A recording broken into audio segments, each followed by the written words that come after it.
दोस्तों, आप लोग को तो मालूम ही होगा कि कुत्ते की पूंछ को आप लोग 100 साल भी अगर नली में डाल के रखे तब भी वो टेढ़ी की टेढ़ी रहेगी। उसी तरीके कुछ पाकिस्तानी सोशल मीडिया वाले हैं, उनको भी आप लोग कितने भी साल नली में डाल के रखोगे ना तब भी उनकी पूंछ टेढ़ी की टेढ़ी रहेगी।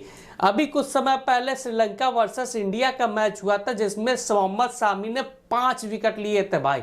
और भाई इतनी गर्मी लग रही थी उसको, भाई इतना मेहनत किया, इतना दौड़ा, उसके बाद वो इतना ज्यादा थक गया था जिसके कारण वो अपने घुटने के बल जमीन पे बैठ गया और वो थोड़ा सा सुस्ता रहा था। उस पे भी पाकिस्तान वालों को चैन नहीं पड़ा और उन लोगों ने ट्विटर पे जा जाके कमेंट्स करके कहने लगे कि भाई देखो, मोहम्मद शामी के अंदर इतना ज्यादा डर है कि वो इंडिया में रह के सजदा नहीं कर पाया। मोहम्मद शामी सजदा करना चाहता था लेकिन इंडिया में रह के वो सजदा नहीं कर पाया। तो चलिए पहले मैं आप लोगों को वीडियो दिखा देता हूं, फिर इसके बारे में आगे बात करेंगे।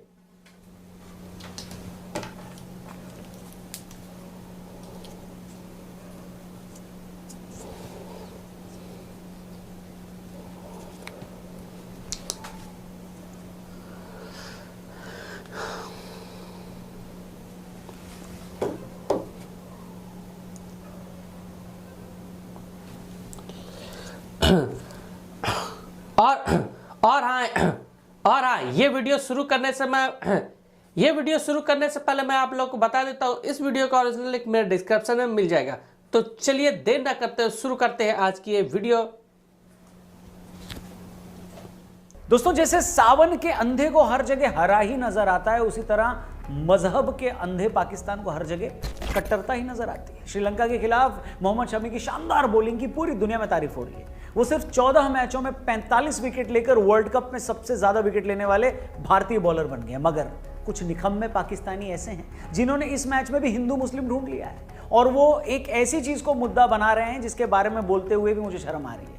हुआ ये कि लंका के खिलाफ अपना 5वां विकेट लेने के बाद, एग्जॉस्ट होने के बाद, मोहम्मद शमी ने कुछ देर के लिए अपने कंधे नीचे झुका लिए। मुंबई में इतनी गर्मी थी, उनका यूं थकना समझ में भी आता था। इसमें भी कुछ अजीब था नहीं, वैसे तो किसी को नहीं लगा, मगर सोशल मीडिया पर बैठे कुछ चिंदी चोर पाकिस्तानियों ने इसमें भी मजहब का एंगल निकाल लिया। इन अकल के दुश्मनों ने इल्जाम लगाया कि देखो देखो, मोहम्मद शमी तो 5 विकेट लेने के बाद सजदे में अपना सिर नीचे झुकाना चाह रहे थे, मगर आज हिंदुस्तान में हिंदुओं का ऐसा खौफ है कि शमी की मैदान में सजदा करने की हिम्मत नहीं हुई।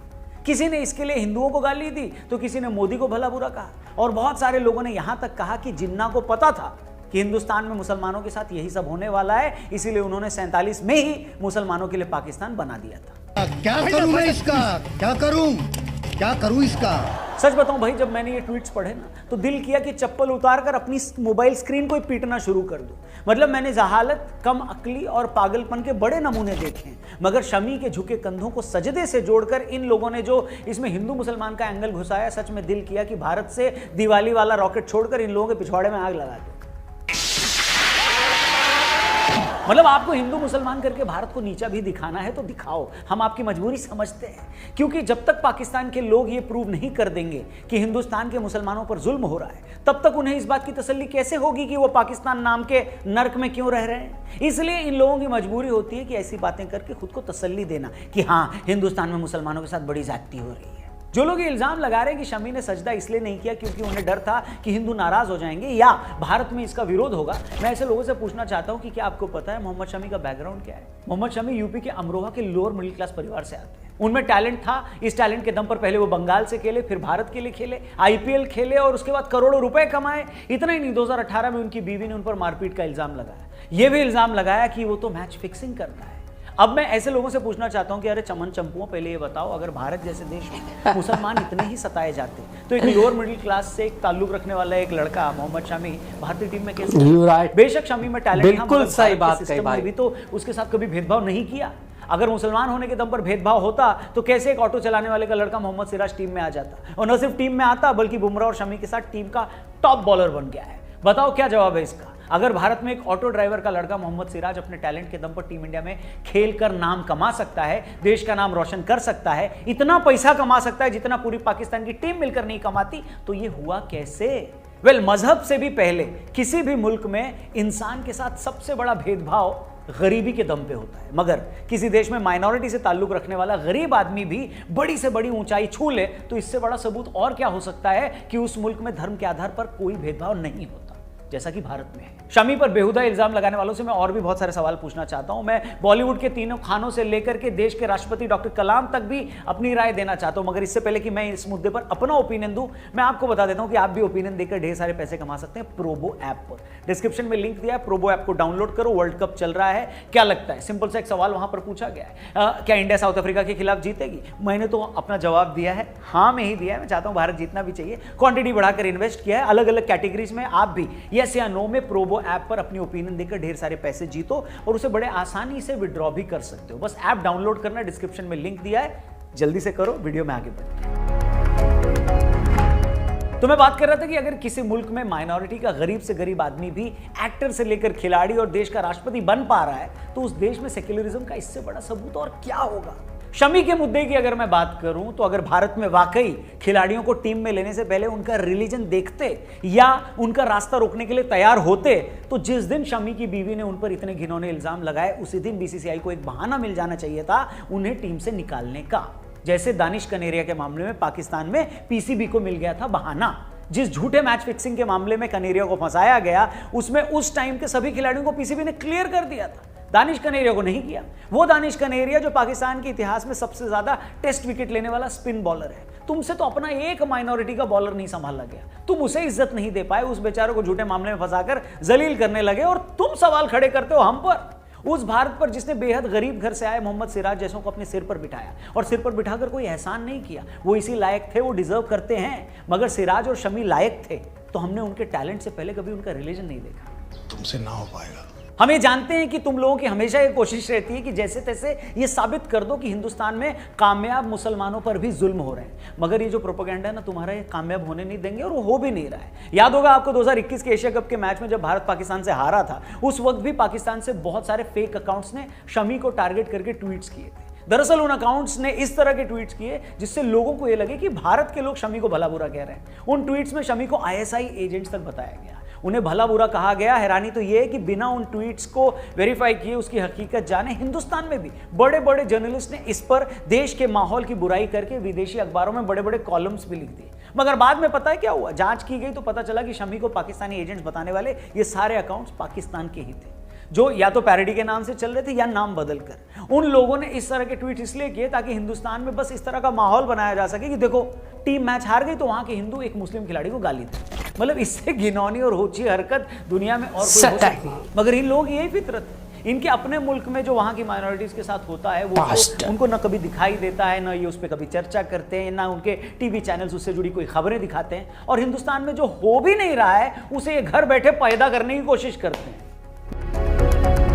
मतलब तुम लोग दिन रात इरफान पठान के पीछे पड़े रहते हो। राशिद खान के साथ उन्होंने डांस किया तो तुम्हें तकलीफ होती है, वो किसी ट्वीट में तुम्हारी मौज लेते हैं तो तुम चिढ़ जाते हो। और हर बार तुम लोग यही कहते हो कि इरफान अपनी देशभक्ति दिखाने के लिए पाकिस्तानियों का मजाक उड़ाते हैं। कहते हो कि नहीं कहते हो? मगर जब इन्हीं इरफान पठान ने गजा में मारे जा रहे बच्चों पर ट्वीट किया तब भी तुम उनके पीछे पड़ गए। ये बोलने लगे कि आप क्यों कर रहे हो, पहले क्यों नहीं किया। कुछ लोग बोल रहे हैं कि उन्होंने ऐसा मुसलमानों को खुश करने के लिए किया। अब गन चेक करो, चाहते क्या हो? बंदा पाकिस्तान की मौज ले तो तुम्हें लगता है हिंदुओं को खुश कर रहा है, गजा पर अफसोस जताए तो तुम्हें लगता है मुसलमानों को इंप्रेस कर रहा है। अब एक ही बंदा एक टाइम में दो काम कैसे कर सकता है? तुम्हें बात समझ में नहीं आती है? ये हिंदुस्तान है भैया, यहाँ पर किसी को कुछ भी बोलने और कहने का और करने का हक है। तो दोस्तों, जैसे कि अभी आप लोगों ने देखा कि भाई पाकिस्तानी साले कितने हरामी और कितने कमीने होते हैं भाई। मैं सबकी बात नहीं कर रहा हूँ, कुछ ऐसे पाकिस्तानियों की बात करो जिनको भैया हजम ही नहीं होता कि किस तरीके से हिंदुस्तान में एक मुसलमान अपना नाम कर रहा है, किस तरीके से हिंदुस्तान में एक मुस्लिम क्रिकेटर अपना नाम दुनिया में कर रहा है। उनको ये हजम नहीं होता, उन लोग को ये नहीं दिखाई देता कि मोहम्मद सिराज कहां से आया। वो बंदा भाई एक ऑटो वाले का लड़का, आज देखो कहां से कहां पहुंच गया।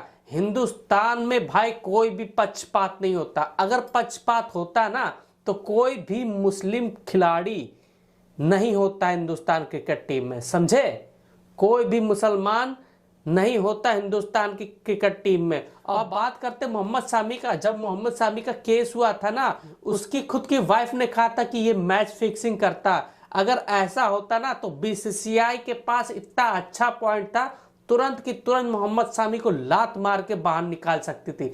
लेकिन हमारे हिंदुस्तान में ना हिंदू मुसलमान नहीं देखा जाता, हमारे हिंदुस्तान में एक टैलेंट की कदर होती है। अरे तुम लोग क्या जानो, तुम लोग ने तो खुद दानिश कनेरिया जिस तरीके से लात मार के बाहर निकाला है, कौन नहीं जानता, कौन नहीं जानता कि किस तरीके से तुम लोगों ने दानिश कनेरिया को परेशान किया, किस तरीके से दानिश कनेरिया का करियर तुम लोगों ने खत्म किया। और तुम लोग बात करते हो मोहम्मद शामी की, तुम लोग बात करते हो मोहम्मद सिराज की, तुम लोग बात करते हो इरफान पठान की। अरे यहाँ के मुसलमानों की चिंता करना छोड़ दो, क्योंकि यहाँ पे मुसलमान जितना अच्छी तरीके से रह रहा है ना, और जितना अच्छा अर्न कर रहा है, और जितनी ऊंची ऊंची ऊंचाइयों पे मुसलमान है, यहाँ का राष्ट्रपति एपीजे अब्दुल कलाम, ना जाने कितने मुस्लिम खिलाड़ी आए यहाँ पे और अपने नाम को रोशन किया, अपने देश का नाम को रोशन किया, अपने मुल्क के नाम को रोशन किया, और अपने माँ बाप के नाम को भी रोशन किया। तो भाई यहाँ पे जो मुसलमान होता है ना, उसका थिंक ये नहीं होता है कि भाई मैं मुसलमान हूं कि हिंदू। यहाँ का जो मुसलमान होता है ना, वो अपने देश के लिए खेलता, वो अपने देश के लिए जज्बा रखता है, जज्बा जो कि तुम लोग के अंदर बिल्कुल भी नहीं है। तुम लोग क्या समझते हो, तुम लोग तो सालो अपना देश तक नहीं संभाल पा रहे हो, और तुम लोग बात करते हो हमारे देश की। अरे पहले जाओ अपने देश को संभालो, फिर इंडिया की बात करना। मोहम्मद शामी बेचारा, इतनी गर्मी पड़ रही थी मुंबई में, थक गया, थक जाने के कारण वो नीचे जाके बैठ गया थोड़ा, और तुम लोग ने कहा कि भाई उसको हिंदुस्तान के लोगों का इतना ज्यादा प्रेशर है कि वो भाई सजदा करना चाहता था, सजदा नहीं कर पाया। अरे भाई यहाँ पे कोई भी रोक टोक नहीं है, जिसको जो करना वो कर सकता है। अगर उसको सजदा करना होता तो वो कर सकता था, उसके पे के ऊपर कोई भी रोक टोक नहीं थी। लेकिन कुछ हरामी यूट्यूबर है पाकिस्तान के, जो उल्टी सीधी वीडियो बना के हिंदुस्तान के खिलाड़ियों को बदनाम करते हैं। अबे सालो सुधर जाओ, अगर सुधर जाओ अभी वक्त है। पहले अपने खिलाड़ियों को देख लो, अपने मुल्क को देख लो कि साले किस तरीके से तुम लोग रह रहे हो, और किस गरीबी में आटा गीला तुम्हारा, गरीबी में आटा गीला, समझे। पहले अपने घर को संभाल लो, तब बगल के पड़ोसियों के घर को देखना, समझे। इरफान पठान ने राशिद खान के साथ डांस क्या कर लिया, पाकिस्तानियों को इतनी ज्यादा मिर्ची लग गई कि भाई उसने डांस क्यों किया। इरफान पठान अगर कोई ट्वीट करता है तो पाकिस्तानियों को मिर्ची लगती है, कुछ भी करे इरफान पठान तो पाकिस्तानियों। तुम लोग को किस बात की मिर्ची लगती है यार? आप लोगों को ये लगता है कि इरफान पठान जो भी करता है, मान लो यहाँ के हिंदुओं को खुश करने के लिए करता है, यहाँ की आवाम को खुश करने के लिए करता है। अब एक बात बताओ, अगर इतना ज्यादा पक्षपात यहाँ पे होता है ना, तो सलमान खान, आमिर खान, बॉलीवुड में ले लो, क्रिकेट में ले लो, यहाँ तक कि पॉलिटिक्स में ले लो, वहां पे भी ऊंचाइयों पे मुसलमान रहे, एक से एक ऊंचे पदों पे मुसलमान रहे हैं। चाहे राष्ट्रपति का नाम ले लो, एपीजे अब्दुल कलाम, जहीर खान, और भी मैं कई क्रिकेटरों के नाम अभी थोड़ी देर में बता चुका हूं। अरे सालों पहले अपने घर को संभाल लो, फिर यहाँ की बात करना, समझे। मन तो मेरा भी कहता है कि ये पेन के ये जो नोक है ना, सालों के पिछवाड़े में घुसेड़ दूं और मुंह से निकालूं। तो चलो इसी के साथ ये वीडियो मैं यहीं पर खत्म करता हूं, क्योंकि ये भाई वीडियो देख के और ये बात सुन के मेरा आज दिमाग बहुत ही ज्यादा खराब हो गया। उम्मीद करता हूं आप लोगों को ये वाला वीडियो पसंद आया होगा। पसंद आए तो लाइक करना, चैनल पर नए तो सब्सक्राइब करना, बगल में दिया एक बेल आइकन उसको जरूर दबा देना। और दोस्तों आप लोगों को क्या लगता है इन पाकिस्तानियों की फिजूल बातों का, प्लीज कमेंट सेक्शन में जरूर जाके बताइएगा। तो चलिए फिलहाल आज के लिए इतना ही, मिलता हूं मैं अपने अगले वीडियो में। ओके बाय, जय हिंद एंड वंदे मातरम।